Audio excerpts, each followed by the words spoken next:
Cummins just released a 6.7 liter factory deleted engine. No EGR, no DPF, no DEF, and no OTP-HJ. And yes, you can buy it in the US of A. It's a turbocharged inline 6 built on the legendary B Series platform. Same bore, same stroke, same red paint job, and it even has a Jake brake. But none of that bothersome emissions crap. It's perfect except for one thing, and you've got to promise not to skip the rest of this video when I tell you. But it burns gasoline. Yuck. Don't leave. This impacts you diesel guys. We'll get to the new B7.2 diesel in a minute. I've always thought of Cummins Engine Company as a diesel company, kind of like Detroit Diesel, because they were. But in recent history, they've changed names to just Cummins Inc. and simply Detroit. Why? Because the EPA made it pretty hard to be just a diesel company. So now they're diesel, hydrogen, propane, CNG, electric motor companies. Thanks, EPA. But now, Cummins is also adding gasoline to the portfolio. The B6.7 Octane, catchy name, is Cummins' first gasoline engine ever. And some of you diesel junkies are probably wondering why. Well, Cummins found that one way to get away from the need for a diesel particulate filter and diesel exhaust fluid is just to get away from diesel. Heavy-duty pickup truck drivers have been jumping ship to gassers to get away from diesel emissions issues for years. Now Cummins is giving a great gasser option to medium-duty truck owners that want to do the same. So, let's talk about what the B6.7 Octane is, why Cummins made it, where it's used, if it's coming to Ram, and finally, the new B7.2 diesel that you really care about. But first, did you know that Clessie Cummins, the founder of the Cummins Engine Company, also invented the Jake brake in the late 1950s? Yep. Clessie had already parted ways with the Cummins Engine Company, but offered to partner with them on his new invention. But he ultimately partnered with Jacobs Vehicle Systems instead. And that is how it came to be called the Jake brake. Jacobs, Jake, it's math. Okay, let's talk about this engine. Like I said, it's called the B6.7 Octane. Cummins' first ever gasoline engine. Spark plugs, 87 octane pump gas, training bra, the whole deal.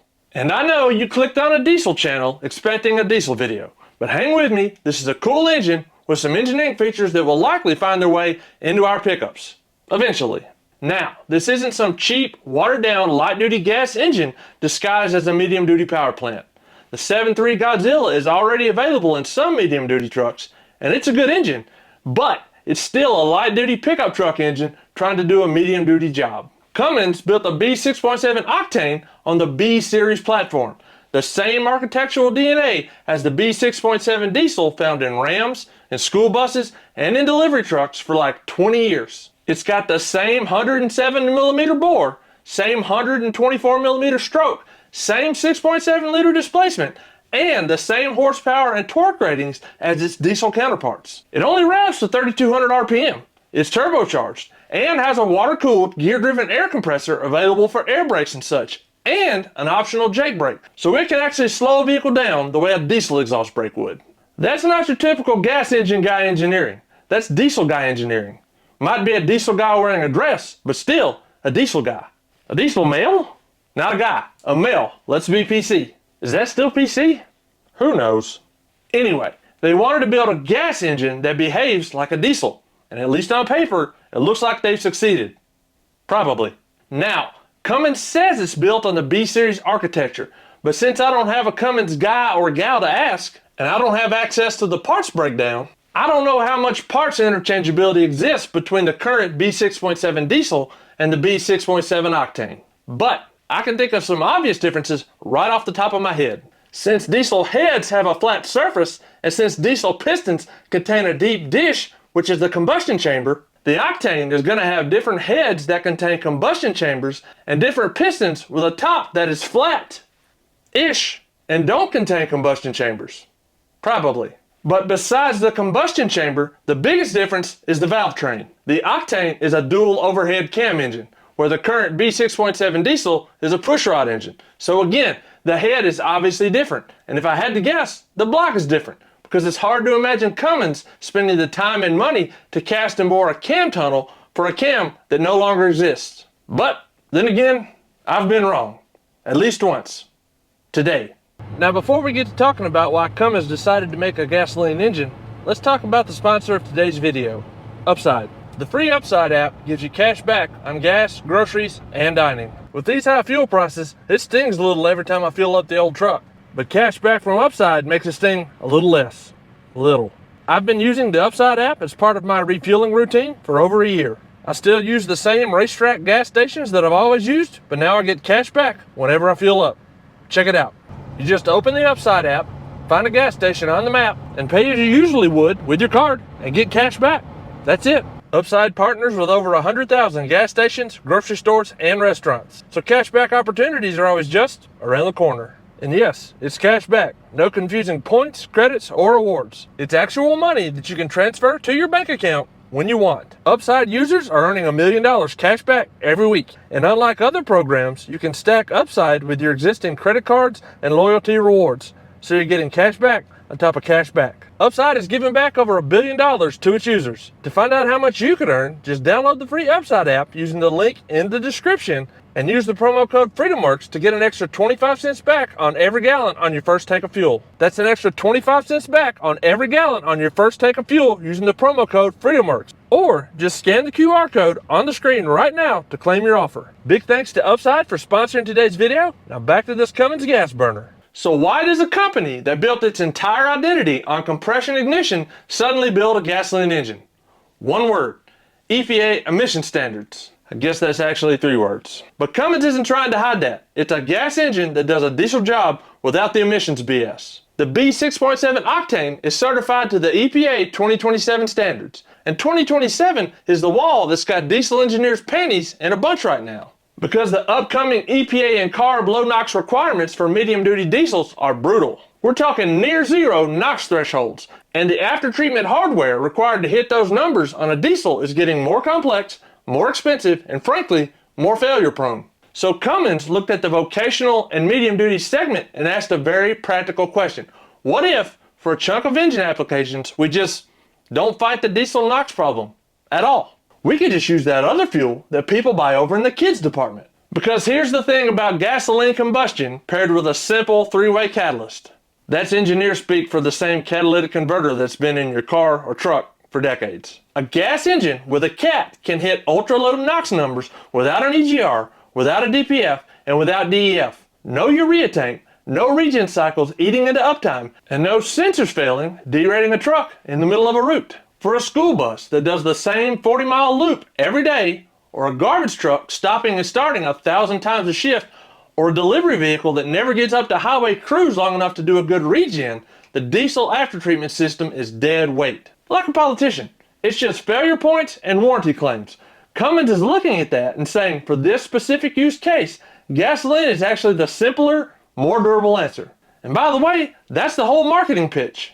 The durability of diesel, the simplicity of gasoline. It's a good tagline. So where is the 6.7 Octane actually landing? Cummins lists several applications straight from their own spec sheet. Vocational trucks, delivery trucks, garbage trucks, school buses, and emergency vehicles.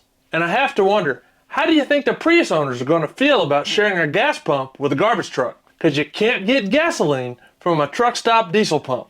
Something to think about. Anyway, the power spread is 4 ratings: 200 horsepower, 220, 260, and 300 horsepower, with torque topping out at 660 foot-pounds. Every single rating hits peak torque at 1800 RPM. These are the same numbers as the medium-duty B6.7 diesel. But here's where the gasser and the diesel differ. Peak torque comes in sooner by 1400 RPM on the diesel and later at 1800 RPM on the gasser.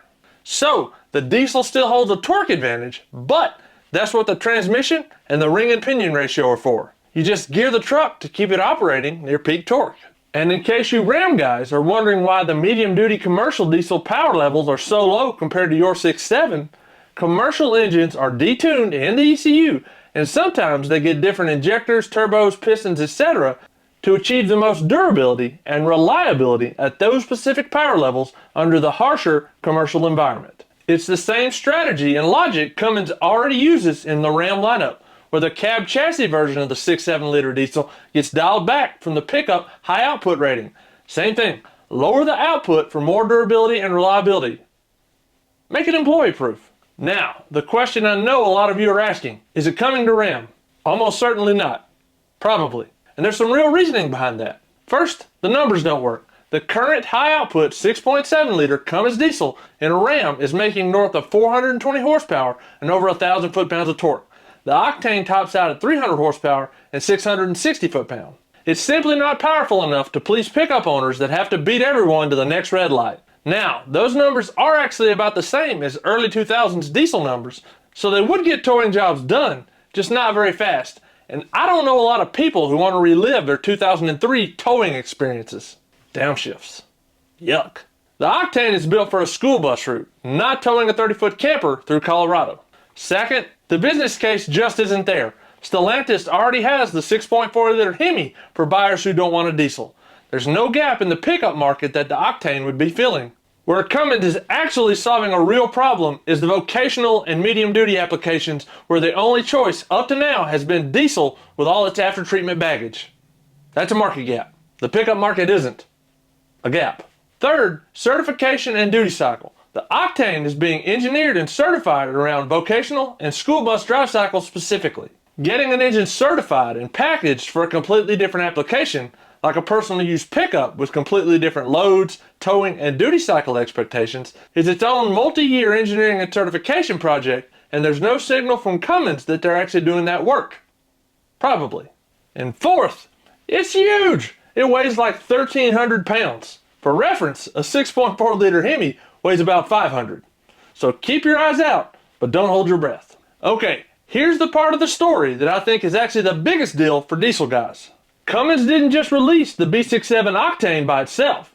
They announced it alongside a brand new diesel, the B7.2, as part of a whole new engine family they're calling Cummins Helm. H-E-L-M. Helm is built around one core idea: fuel-agnostic architecture, where the same basic engine family can be run on diesel, gasoline, hydrogen, or KY jelly. And the B7.2 is a genuinely bigger engine, 7.2 liters, up from 6.7. That's 31 cubic inches in freedom units. Same 107 millimeter bore as before, but the stroke got stretched out to 133 millimeters. The 2027 diesel NOx requirements are hard enough to meet that Cummins decided that the existing 6.7 liter diesel architecture either needed more displacement or a redesign to keep meeting the EPA requirements efficiently. Here's the simple science behind making the engines bigger. NOx production goes up as cylinder pressure goes up. If you want to make less NOx, you reduce the cylinder pressure. The problem with that is reducing cylinder pressure reduces torque and thus horsepower. So, to maintain that torque and power at the lower cylinder pressure, you need to make the engine bigger. Thus, the B7.2 was born. You're going from pushing a smaller engine really hard to pushing a larger engine less hard. Does this mean that the old 7.3 liter Power Stroke is good for the environment because it's bigger? No. Pretty sure it kills 3 sea turtles every time I even think about cranking mine. Now, does this mean that the Ram 6.7 liter Cummins is getting swapped for a 7.2 anytime soon? No, not directly. Pickup emission certifications run on their own timeline and their own rules, but it's a genuine preview of the direction the industry is likely heading. When a manufacturer solves an emissions problem one way in their commercial lineup, that engineering doesn't just evaporate. It's the playbook they reach for next. Probably. So when NOx regulations tighten further on pickup diesels down the road, don't be shocked if Cummins, Duramax, and Power Stroke all grow in size. And are they getting overhead cams? I like my push rods. So there it is. Cummins built a gas engine and did it for the same reason everybody's been chasing alternatives to diesel lately. Emissions regulations are forcing the industry's hand. The 6.7 Octane's probably not coming to your Ram, but the B7.2 sitting right next to it on Cummins launch slides might be the clearest hint at where pickup diesels are heading. Alright, if you've made it this far, please consider hitting those like and subscribe buttons, leave a comment for the algorithm, share this video with your know-it-all brother-in-law, and as always, stay curious.